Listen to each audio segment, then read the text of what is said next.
Welcome, guys, to the first official upload of my channel. Now, I do have other videos on my channel, but they're just re-uploaded music videos, as in stuff that was deleted that I had downloaded, and which I decided to re-upload because I thought they were really good, and I thought maybe other people would like them. But here is the first official upload of my channel. Now, this is my. Now, I have another channel from years ago, but all the way back to my elementary days. But I will say it was really cringe to use the word. So I decided to start a new channel to just start over. I might still upload to it, but that's not well, that's getting aside from the point. Today, what we're doing is I'm going to be doing an audiobook on this really wonderful story here. Ciaphas Cain, Demon of the Imperium. It's a Ciaphas Cain Warhammer 40k fanfiction, and I really think it's good. And reason why I'm making this is just to support the story, get more people to it, but also just for fun. Have a cool reason to read the whole thing again. Now, I will have to be having Google Translate open for whilst I'm reading this because I'm kind of bad with pronunciations. Like with this word, I don't know if Caiaphas is how you're supposed to say it, but I have the Imperium, Hero of the Imperium, sorry, Omnibus, and I think that's how in the author says you're supposed to say in like the opening pages. But point being, I'm not the best pronunciation, so I'm going to have to be using that as a tool to do it. But even then, I still might butcher it because Google Translate isn't the best. And even then, it might say it right, then I might not say it right. The point being, I am going to try to do my best here because I will note I have been on YouTube for years. I've done a couple audiobooks. I am really not a professional. Perhaps if I do continue to do this and my procrastination doesn't stop me, maybe later I'll get better. Maybe I'll learn editing. Maybe I'll get a professional microphone instead of using my computer's microphone phone. Maybe perhaps in the future I'll revisit this audiobook and redo it. The point being, well, I'm here for fun, and I hope you enjoy the story. Now, a couple things before we get started. If you use space battles and are aware of the systems and are concerned about why I have 97 notifications, the devilry of procrastination. I have so many stories, honestly, I still need to get to, but that's honestly aside the point. That's my own problem. Anyways, also do make sure to support the story for yourselves. Like I'll have in the description the link to this story as well as the authors Play Dragon and Chainsword to go support them. So like go read the story yourself, put likes on it, comment it, maybe make your own side story content, or just do whatever you do whatever. And also I'll have in the description a link to the Tvtropes page in case you want to read a couple examples, see a little bit of what the story has in store. And though it will have spoilers, so if you are really interested in this, be careful. In fact, you can maybe go take a look at that page even before reading this or listening to this audiobook. Now, for this audiobook, it'll I'll be doing just the first chapter, the prologue. Rog. And then the next video will be chapter one, and then so on. So, and and one last thing. Sorry for rambling. I talk a lot. What the heck was just some noise outside my house? That's actually the thing I wanted to quick say. Uh, my parents are in the house with me watching football, doing things. I'm kind of a little out in the countryside, so there might be just noises outside. Don't know what that was, but anyways, hope that doesn't bother you guys too much. But now, let's stop rambling and get start on this great, wonderful story. And again, I might not be the best at pronunciation, so if at any time you're frustrated with that, you could either just pause pause the video and read it or just read it yourself. But without further ado, Ciaphas Cain, Demon of the Imperium. Caiaphas' stay on Slockenberg was a bit more chaotic than it was in canon. Here he discovered something that gave him an in with She Who Thirsts. He used it to, of course, save his skin, and by extension, the planet. Well, I like this mortal. The result? A demon prince. Or how Caiaphas Cain accidentaled himself into demonhood while still being a loyal member of the Imperial Commissariat. Prologue. Cain versus Emeli. As we penetrate deeper into the Slaneshi sanctum located within what had been a floating mineral dredger, the butchered corpses of the worshippers of the Dark Whore became more and more frequent. Nearly every step taken by a mixed party of guardsmen was spent either sidestepping or stepping over some piece of gore or dismembered body part. I'm glad it was Griffin's squad with me and not Lustig's former squad. I could just see the now Sergeant Penland planting a foot in a puddle of viscera and skidding down the hall, right into a booby trap, or face planting into a pool of contaminated blood. There was a reason troopers called her Jinxie. Evidently, the Slaneshi cultists were trying, and mostly failing by the looks of things, to halt the World Eater's advance forwards, giving their cursed lives away freely in protecting something their Axis-addled minds saw as precious and worth sacrificing for. The possibilities of what would be worth standing against traitor Astrades for were slim, and every one I could imagine threatened to freeze the blood in my veins faster than a Valhallan winter could out of sheer terror.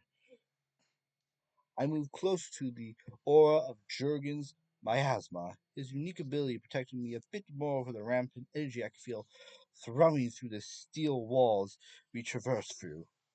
The cultists had obviously taken their forces from the outer lines of the defensive perimeters to stem the onslaught of the Coronite Marines. All that did was allow Imperial forces a chance to advance forwards. I, I had ordered them to go slowly and methodically through the corridors. Odds are that if the demon that I had seen appeared again, all that would happen would be that the soldiers would be devoured by it. I left myself uncharacteristically forward of the lines, but I refused to sacrifice my reputation of caring for the troops if I could avoid it. As much as I really want to commandeer a shuttle and make for orbit away from this, hopefully but not literally, damned world, I knew my best chance to go straight at the problem rather than run from it. The only real hope is Jurgen and his ability to negate the warp, but failing that, I clutched the golden aquila I wore around my neck, whispering praise to the God Emperor. Here's a note. I've always been fascinated by the fact that these prayers never burned Caiaphas.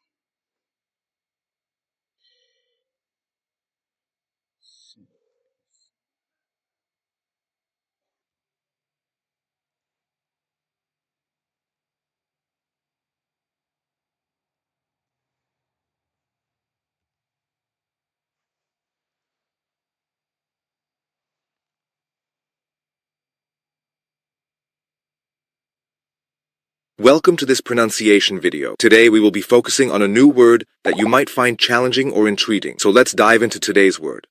Beige. Which means Beige. No widely recognized definition available in English.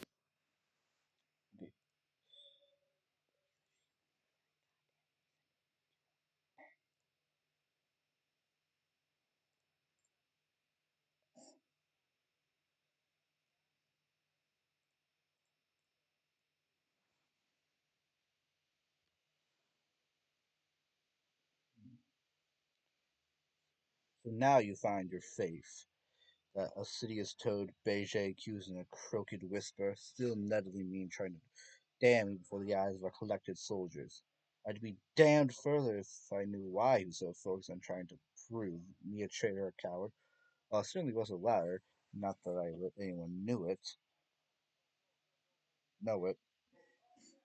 I never for a moment willingly been the former.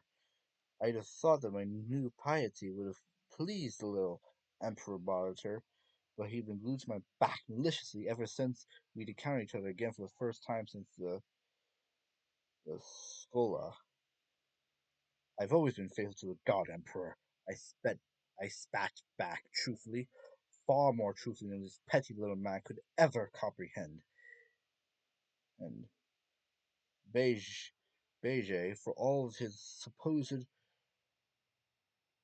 righteousness, had no idea of what I had endured in the Emperor's name. I seemed to shut him up for the moment, and we continued to advance rapidly, but cautiously, lest we stumble into the backs of the rampaging world eaters. Almost as if thinking of them had summoned one from the Imperium, we slammed to a halt at the sight of one of the traitor marines, dragging his broken superhuman body feebly down the hall towards the same direction we were heading. Apparently, one of the traitors had been wounded enough to be left behind by his fellows. His advanced hearing easily caught the sound of our footsteps on the metal plating, as the gasping Astrades flipped himself over and held his upper body aloft to face us, the trembling in his arms, clad in cracked cremite plates.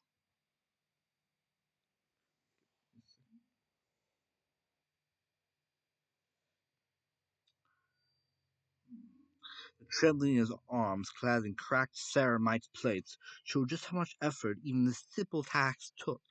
Blood flowed freely from enormous rents and holes in his armor, obviously the work of heavy weaponry, and I marveled at how he was still alive. Beige J raised his pistol shakingly at the sight of the wounded traitor, but I held up a hand. "Let me," I requested calmly.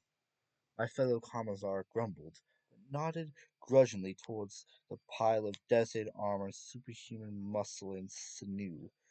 Obviously, my old schoolmate hoped to have me die at the hands of this wounded, chaos-worshipping Astrades. Well, I'd regretfully have to disappoint him. Showing no hesitation, I approached the traitor marine and locked eyes with him through the shadowed lenses of his helmet. As I came closer, his arms stopped struggling to hold his torso up, and he gently laid himself back onto the floor. His breathing grew thinner, but less labored, more even. By the time I stood above his prostrate form, the world eater seemed to be in no pain, even as he lay slowly dying, bewildered yet clear eyes staring at me. "The nails," he whispered in disbelieving shock. At the time I had no true knowledge of what he was talking about, but I knew why he was so seemingly relaxed now. Solemnly, I held my golden Aquila out over him, chain still wrapped around my neck. What Cain has told me, this is mostly done to look like he wasn't using his power to force the World Eater's brain chemistry to feel normal pleasure and pain. By bypassing the nails, even if he didn't know what they were, he was trying to make the World Eater feel something other than rage. "Do you repent?" I asked him in a soft, compassionate voice, as if I were addressing a wounded animal. In many respects, I was. "What?" he whispered again in even greater incredulity, as if his Jean Wart ears had misheard me. "What?" Beiji exclaimed at almost the same time, far louder than it whispered, and utterly incensed. I did spare him a glance, but I could imagine his eyes being as wide as any berserker's, and spittle frothing.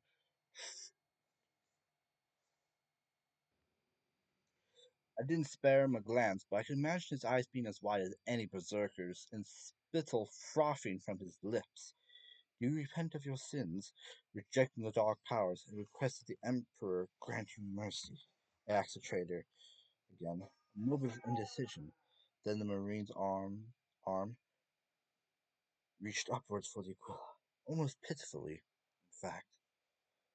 I lowered my arm just enough so that his outreached fingers could just barely brush against the metal of the double-headed eagle symbol without getting close enough to let him grab it and pull me in. But treachery and violence seemed far from his mind as he stared at the symbol of the Imperium in awe, fingertips touching it with reverence. I can't, I can't feel them, he whispered, other hand gesturing weakly at his helmeted head. Another moment passed as he stared at where his fingers met the goal of the Aquila before he gave a minuscule nod which had no strength behind it, but was filled with conviction. I repent.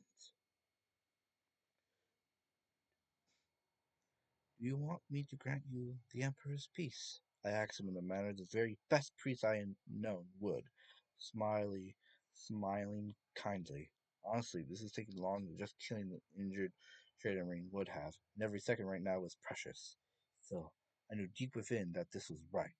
Every soul deserved a chance at redemption. I had to believe that. I just had to for my own sake at the very least. Please, I don't want to feel the bites again. He carefully removed his head, his helmet. Carefully removed his helmet, taking his hand away from his touch upon the Aquila to do so, revealing a scarred face with wicked cabling going to the shaved scalp before closing his eyes in an expression of peaceful acceptance. I resolutely put my last pistol between them, barrel pressed gently yet firmly against scarred flesh, yet paused. Before I pulled the trigger, I spoke. This is once one of the Emperor's angels. He deserved what dignity I could give him. What is your name, Stratus? He blinked his eyes open again, shocked anew, then closed his eyes again in deep thought, straining to even recall his name. Finally, he gave another small nod, and what strength he had left pressed his forehead even more firmly against the end of my last pistol, assuring that the last bolt would do its job. His voice was calm, accepting of his fate, and I got the feeling that this was the first time in his over 10,000 years of life that he had known peace. My name is Hector, Hector of the World Eater's Legion, of the 12th, legionnaire of the Great Crusade, survivor of the damned heresy. I won't ask your name, mortal, but you have my thanks. Now please, do your duty before the nails bite once more. I breathed in deeply, then exhaled as I slowly applied pressure to my trusty last pistol's trigger. Then, Hector of the World Eaters, may the Emperor grant you mercy, and with your repentance accept you at his side, I intoned solemnly, then added that last pressure to the trigger, shooting him right between his eyes. I intoned solemnly, then added that final bit of pressure to the trigger, shooting him right between his eyes. His upturned head fell back, laying upon the deck plating, a smoking crater in his forehead. Yet what most caught my attention was the smile on his face. I knew with everything within me that his soul was finally at peace after countless centuries of war and suffering. Of course, this solemn moment had to be interrupted by Beiji, puffed up with self-importance and indignation, but really only making himself look even more only making himself look even more like a bloated toad. How dare you? Do you not see? Do you not see this? I exclaimed, pulling the golden Aquila up, clenching at the artifact as if my life depended on it, and of course far more than that relied upon that seemingly unimportant bit of metal. The Emperor grants his mercy in more ways than the Emperor's peace! I shouted with all the fervor of a street priest, before collecting myself, and on a practical level, didn't have to fight him this way. The Talorans looked at each other, my logic apparently sinking in despite the fact they're supposed to be on Beiji's side. Margot nodded, satisfied with my logic and happy to back up her commissar. Better they let the traitor die peacefully than have us be at risk, she pointed out. Fine, Beiji spat, marching on ahead of us with his affronted supposed duty worn like a cloak. I wondered a moment about letting him go forward alone, but I quickly dismissed the thought as I began to rapidly stride forward, my longer legs overtaking Beiji's own pace easily. It would doubtless be for the best if Jurgen and I went first. This would normally be against my own base instincts and my finely honed sense of self-preservation. This is far This is more important than my normal cowardice. As the only two amongst our band who I knew for certain had faced the powers of Slanesh before, only Jurgen and I could warn and protect the others. As I overtook my erstwhile counterpart, I picked up the pace further, all but sprinting. The hairs on the back of my neck were beginning to stand on end. My palms were tingling. I was familiar with both symptoms far more than I liked, signs that my senses had detected approaching peril. We had to get to the center of this heresy and end whatever ritual the cultists were doing now before it was too late. A little voice at the back of my head said it already was probably too late, but I ignored it, as always taking the slightest chance I could of defying fate and preserving my wretched existence. Running away! Beiji mocked at my back, even as he huffed between words while right after me. Never been the best at the Skola's athletic courses, assuring his own advancement with copious brown nosing. Regardless, I didn't have the time for his petulance. Pentul- Petulance as I snapped back at him over my shoulder, maintaining my rush forward as I urged the others to follow me. Running towards it! We don't have much time! The worst getting worse. I clutched my Aquila and looked at Jurgen knowingly. I can keep it safe, sir, he promised me solemnly. Thank you, Jurgen, I replied, shoulders sagging in relief. I knew he would. Jurgen would far sooner die than allow any Jurgen would far sooner die than allow anything to happen to what he well knew was my dearest possession, dearer than even my trusted last pistol and chainsword. More than anybody, I knew I could rely on good, old, dependable Jurgen. He really never got nearly enough credit for all that he did for me, and through that service the Imperium.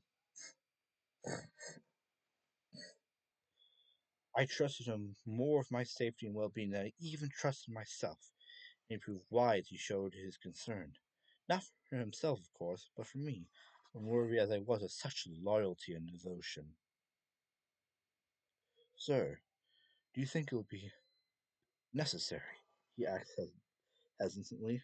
I couldn't blame him, because the only other one there that knew my final card to play was, and what it might cost thrown on terror. I really hoped I didn't have to play that card, for all that I adored games of chance. I was never comfortable betting with the lives of others, let alone my own life and soul. By the Emperor! I hope not, I whispered, making the sign of the Aquila one-handed in the hopes that he heard my fervent plea, while keeping the other hand tight on my still-drawn pistol. We raced through an open area, heavy with the signs of brutal conflict, where another traitor marine lay ripped in half and equally mutilated surrounded by the equally mutilated corpses of the Slanesh lovers. A repurposed powerlifter was evidence of how the mere mortal madman had accomplished such a feat, and I quickly put a last bolt through the eyes of the vehicle's operator. There would be no offers of the Emperor's mercy here. We had no time. Our combined squads tore through the surviving cultists, pushing through the assembled mob into what had been a Mechanicus shrine. Sweat was pouring from my brow, and my teeth were clenched tight enough that I could taste blood in my mouth. We were almost there. The symphony of the ritual center was taking its toll on my body and will. Sir, Jurgen whispered, concerned, just stay close to me. I commandeered through gasped breaths as I shakingly grasped the golden quilla once more. We were through the cultist lines and had a direct shot at whatever they were doing. However, most of the team had to stay behind to hold off the converging numbers of drugged-up psychopaths coming in from further down the Slaneshi perimeter. I ordered them to stay there to provide covering fire, to buy us time. That, and they didn't know of Jurgen's ability, or my own desperate last resort. The Hollands, bless their souls, did so without hesitation, even though technically I was no officer to give them orders, just a political officer there to see that they didn't shirk their duty. Beiji was, unfortunately, still on that kick of his, and ordered his remaining men to stay with him as he followed Jurgen and myself. This was bad for a variety of reasons, both for the members of my regiment that had to pick up the slack that the Tallarans were leaving them, and for Beijing and his men themselves. Still, there was no time to argue, no time to change strategies, no time to debate where their duties lay, no time to assure their safety. There was no time. Then we entered the innermost sanctum. My stomach dropped into my boots at what greeted us. Throne on terror! Beiji shouted in obvious terror. For once I agreed with the odious little toad. We had gone closer to the center of this madness. Now there are far more signs and symbols dedicated to the results of the Eldar's galactic fuck-up. Every twisted sigil, made them dabbled in blood or other fluids, was blasting insanity-inducing waves of psychic energy. Don't look! I shouted to the damned idiots who'd fallen me into a situation only Jurgen and I were in any way prepared for. Too late for one of the Tallarn soldiers, who collapsed on the desecrated floor like a puppet deprived of its guiding strings, balling up to a fetal position as he began to bleed from the eyes and scream his vocal cords raw, reciting the Emperor's benediction. Benediction. God, Emperor, damn it! The fool had gotten himself into this mess, and I had far more important things taking my attention. But still, I was compelled to show compassion for this loyal servant of the throne whose only crime was following Beiji's short-sighted orders. So I sent the only person there who could help him, thus depriving myself of the only one there I could rely on. Jurgen, help him! For once my aide hesitated to do something I had told him to do. But, sir, just do it! I ordered, shaking as he finally left my side, taking the special ability with him. The Tal Loran, Lauren, Tal, the Tal Lauren began to calm down as Jurgen helped him up. I focused on the traitor marines carving a bloody swath through the cultists gathered in that massive chamber, who still chanted even as they were murdered, and tried to fight my raising nausea. Typhus has told me that being force-fed souls is distressing for a paladin, or at least that's the case in his unique experience. That's coming from a being at Downstana by the barrow. Then I stumbled, and in the depths of my soul I knew that we delayed too long. She comes! She comes! 100 ecstatic voices called out in twisted rapture as the power of the warp flowed through the room. Practice! I snarled, taking shots at the ritual etchings in desperation, even as my hand shook and sweat poured in my eyes. Everything went still, and I heard it. Some of all my recent nightmares realized. Ah, Ciaphas, how nice to see you again. A disturbingly familiar voice called out in a seductive manner, echoing through the vast ritual chamber. No, no, no, no, no, no. Maybe if I said that to myself enough, it would become true. If only denial of reality worked in that way.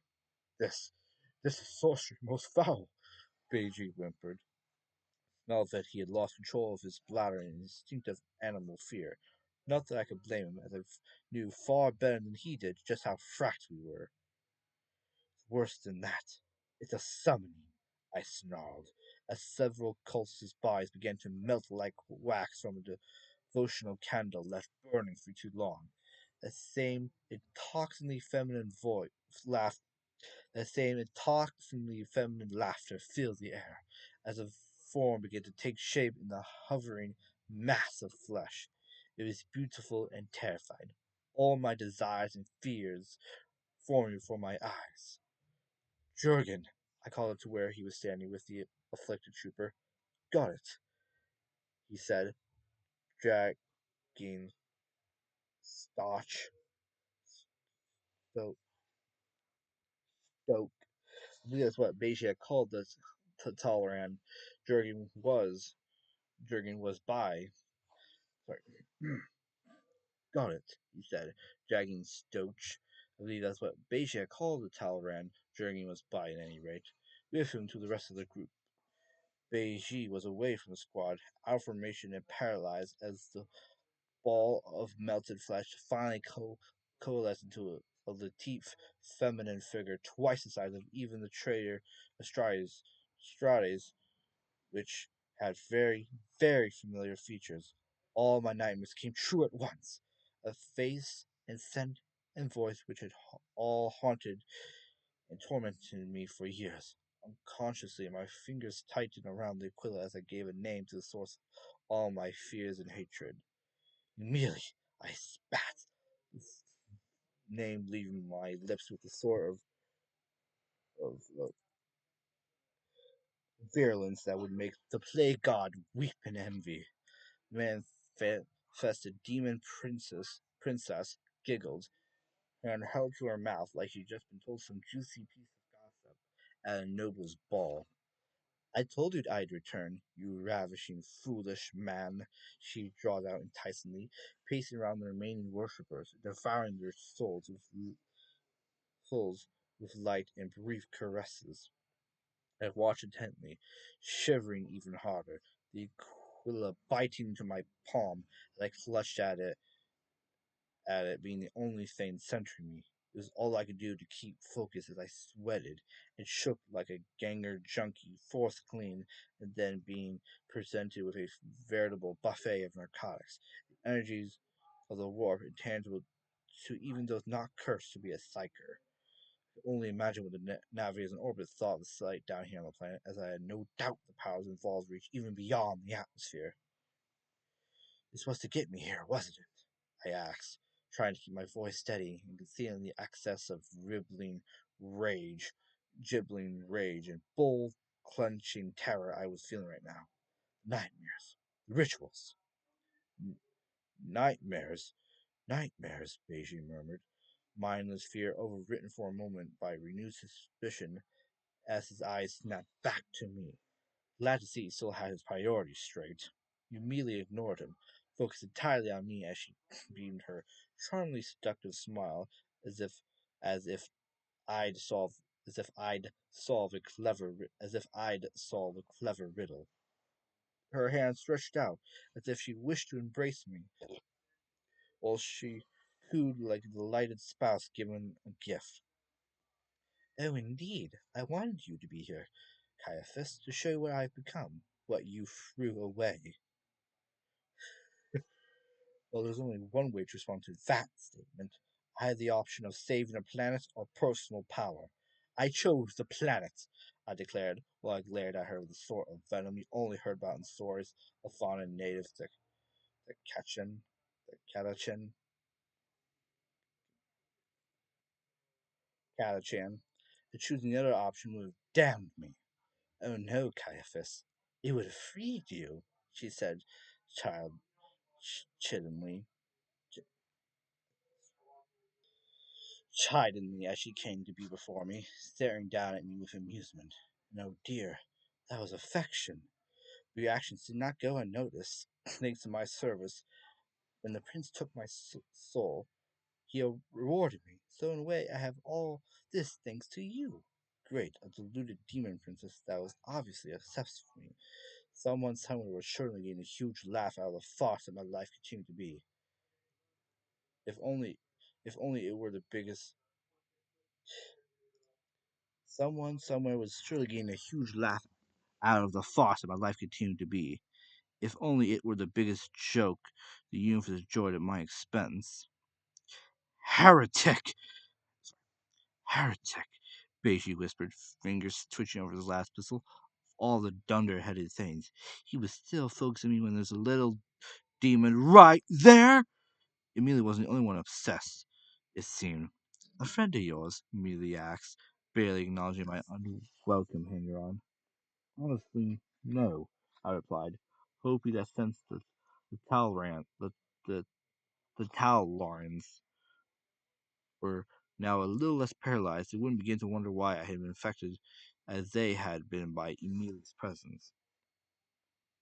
Demons from the same Patreon are naturally immune to the powers of other foul sorceries from their patron, the Patreon.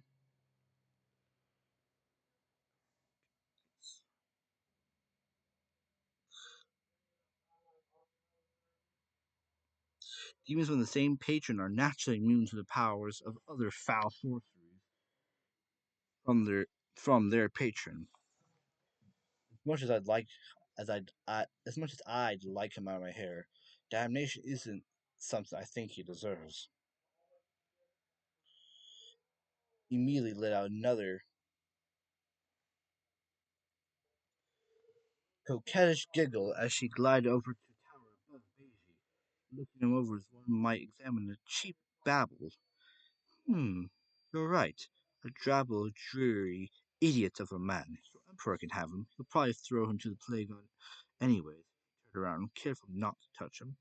I decided to not ask any more questions in that direction lest she return her attention to the other commissar or change her mind about sucking out his soul. The downside of this, of course, was that I once more had an undivided attention for you. Your soul you had a function in your breast, but you gave it away for my home.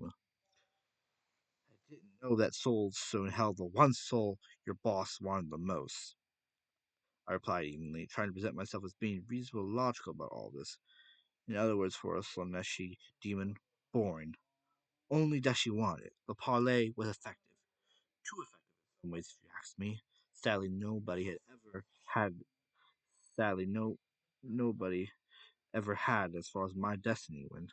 Merely frowned, perhaps the first sign of displeasure expressed towards me. And you made him promise to leave the world alone for eternity. With such a vow as implied here, I'll do what I want to do here, and with these sacrifices. Following this incident, Slockenberg has become a training ground for psychers. The population of those able to perform their abilities has increased, as well as their strength. Additionally, more radical members of the Inquisition have started bringing in cursed artifacts to the world for study in a safe environment. That. What are you plotting? I snarled, wishing I could just reach out and strangle this creature that saw damning the whole world as a good thing. Not plotting, nearly achieved. This will become my realm. Beyond that, it will be half in and half out of the world, creating a massive portal. The entire sector will become my domain. So, it was as bad as I had feared. Not if we banish you, I spat, raising my last pistol, wheeling my shaking to subside as I aimed right at that damned, annoyingly cute nose of hers. To my surprise, Mealy just laughed. It's too late, dear Caiaphas, she cooed, kneeling down and peering at me from inches away. This world is now the prince's, and he decides who controls it. Frack, frack, frack, frack. My fists began to shake in rage. You bitch! I seethed. Teeth bared in an expression of pure loathing and hatred. Damn her! She was right. I could feel it. The warp was positively pulsating, and in a moment the whole world would be consumed by it. I was out of options. Oh, the naughty words. Already, she teased, fluttering her lashes at me. She took a few steps back and threw open her arms in triumph. So see how it is, Cain. You cannot stop me.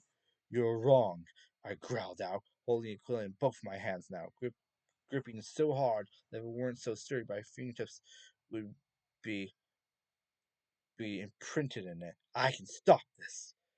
My last card, a final gamble, a desperate roll of the ice. Emeli craned her head back, barking out a disbelieving laugh. Ha! A mortal? Jurgen, catch! I threw the priceless amulet across the room, silently asking forgiveness for cheating it sold. Silently asking forgiveness for cheating it so. Jurgen handily caught it. His status nullified any lingering effects it might have now that it was offered me immediately. In an instant, the presence in the room doubled, the tides of the warp rising and frothing ever higher. Emeli's eyes widened and darted around in confusion, then narrowed, and she focused back on me. What are you doing? She hissed, any hint of seduction erased by her confused anger. Well, I was easily pissed off at her, if not justifiably more so I reveled in telling her just how badly she had fracked us by pushing me into a corner. When I made that bargain, I thought I was saved, that my soul would be out of her reach. I was wrong. I flexed, not anything as mundane as my muscles, but my soul, that shining beacon that Amelia had barely glimpsed from my Aquila's protections, the protections which contained it, contained my full power, contained me, the spell that was binding the Talrams, Beijing included, broke like the gossamer webs of a tiny agri world. Arachnid did before the charge of infuriated groks. They were no longer ensorcelated by Emeli, rather, they were under my sway now. I continued my explanation as if nothing had happened. Her offer still stood. Unfortunately. Sorry about Her offer still stood, unfortunately. The warp energy of the room began to flow around me and into me, come to me like a juvenile canine eager for head pats. Any psyker present would have been blinded by it, by the sight of the sheer amount of power going into me. Amelia certainly felt it as she wailed in denial. No, no, no, no, that's not fair. It's not, she howled. I did all the work. It's mine, mine. I could find, I could admit to find dark amusement in the normally refined and alluring demon prince throwing a fit worthy of a particularly spoiled toddler. What sorcery is this? Beiji shouted at me, pulling up his pistol, obviously a rhetorical question he had already come to his own conclusions about, as he didn't wait for an answer before firing. The lad's pistol flew true despite Beiji's shit aim, scoring a direct hit against my jaw. My flesh withered as the fool's fool, but my flesh withered as the fool's used to create Emili's body had, and healed itself instantly. Call your patron, Emeli, I spat, my outrage palpable both through my voice and through its resonations within the warp. You brought me here. You wanted me here. Well, you got me. And oh, how I intended to make this dumb bitch regret that. I reached out with my power, not even to make physical contact like Emeli had, and roughly yanked the souls of the damned cultists out. Their souls had been caressed, the toying of a selfish yet gentle lover. Mine, in comparison, was like getting used as a tackling dummy for an entire professional scrumball team before being tossed headfirst into an under-high pit.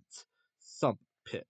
I made certain that the heretics that had brought me here in the first place felt every bit of the pain they had earned, to see how they enjoyed the other side of what it meant to be Slaneshi.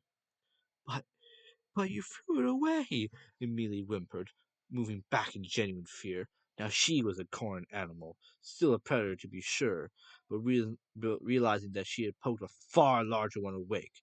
I did, but I got it anyway, I sighed, feeling the power flowing within me. I hated how good it felt. I hated it so much. And longed for the return of my Aquila. Best to go ahead and get this over with, since Emeli wouldn't woman up and call her oh so beloved deity. I suppose it was left to me. My tone was flat and monotone, showing just how little I cared to be calling upon this particular entity. Slanesh, there seemed to be a disagreement over ownership of this world. You're bluffing! Somehow you're bluffing! Amelia was panicking, looking at her with eyes near popping out of her skull in panic. He's not. New voice entered the fray. I grit my teeth as I extended my influence over the humans in the room, blocking their senses from the sight before me. Even the barest hint would be enough to either damn their souls or destroy their sanity, if not both. Emeli knelt, prostrating herself into base adoration mixed with terror. I remained standing. There was only one being in the galaxy I knelt before, and this was not him. The voice, heavy with the promise of delights eternal and perverse, continued to creep into both my ears and my soul. Ciaphas, I missed you. A figure stepped through a sudden purple-colored rift in reality into this tainted place. It is similar to that of an Eldar female, insofar as Saint Celestine was similar to an under sorry. Similar to that of an Eldar female, insofar as Saint Celestine was similar to that of an underhive gutter whore. Jurgen, who was in no need of my protection and would have nullified him anyway, blinked in what looked like mild surprise. I have asked Jurgen what he sees of the Dog Prince. In his words, he sees a nervous, young Eldar woman constantly fidgeting and stuttering as she tries futilely to say things correctly, like a virginal and inexperienced Skola student trying to say things to her crush. Sir, is that what I is sir, is that what I think it is? He asked me languidly, as if you're inquiring whether or not the mess hall would be serving actual food as opposed to the usual soul. Sir, is that what I think it is? He asked me languidly, as if he was inquiring whether or not the mess hall would be serving actual food as opposed to the usual soylent verdict.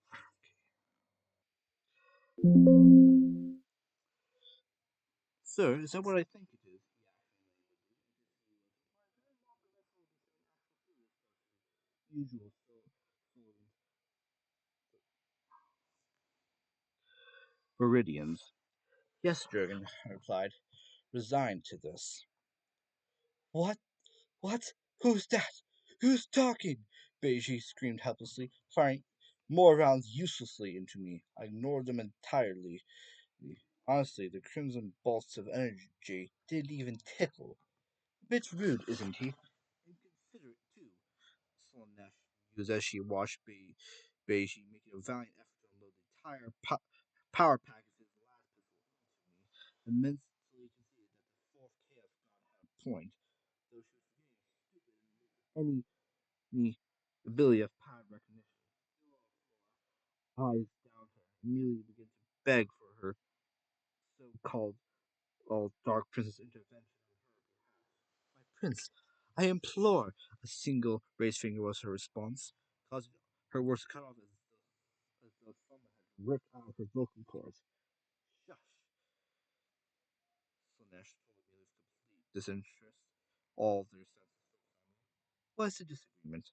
I shrugged, as if it should be obvious what the dispute was, even as I began to grumble physically with my presence in the warp. Simple. Who gets the planet? Which demon prince or princess, me or Emeli, is decide the fate of the planet? And that's the prologue. Uh, Sorry for all my various pauses throughout the chapter, but like I said, I am bad with Slanesh, particularly for this sentence. For some reason this damn word tripped me up. But hey, guys, I freaking got through it. So I hope you enjoyed that chapter.